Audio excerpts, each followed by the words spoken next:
The Minnesota Vikings are heading to Green Bay on Sunday for the first NFC North matchup of the year, but they still don't know which quarterback they're facing. Jordan Love appears to be close to being ready, working his way back from a sprained MCL, but Malik Willis has been balling out with a 2-0 record as the Packers starting quarterback. So, how does Brian Flores prepare his defense to face off against two very different quarterbacks? Let's talk about it.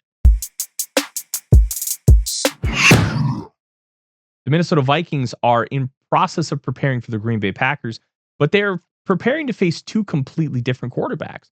Jordan Love was limited in practice all week this week, and even though he was limited all week last week and did not play, we still don't know if he's going to play this upcoming Sunday against the Minnesota Vikings.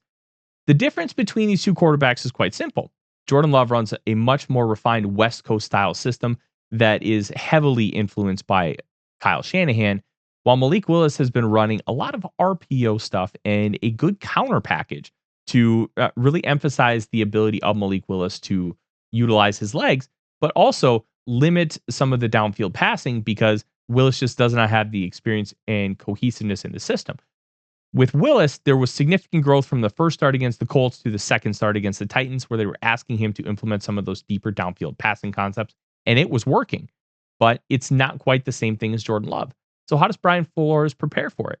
Well, I think you can prepare for it in two ways. One, what you're doing with Malik Willis is all about gap control. You need to make sure that your players are staying within their gaps and they're not over pursuing and being too aggressive, because with a read option style system and a counter package, that is how you can get taken advantage of. If you have the edge rusher crashing too hard, well, Malik Willis will just tuck the ball and run. If you have him staying at home too much, well, that guy's just going to be able to get right through the B gap and bada bing, you're toast. You have to be able to play smart, sophisticated football. And if you are staying that disciplined, you can be able to stop some of this. And it's a kind of gimmicky to run this in the National Football League, but it's impactful when it is ran. Now, one thing that is going to be interesting with Malik Willis is, do they continue to add more and more standard passing concepts in a Matt LaFleur offense? And in that case, preparing for Jordan Love is going to be very similar to preparing for Malik Willis. And as he gets more and more time in the system, it's going to start balancing out. And I think Flores isn't going to have to do as much preparing for what Malik Willis has to offer versus what Jordan Love does, because they're going to be more and more similar.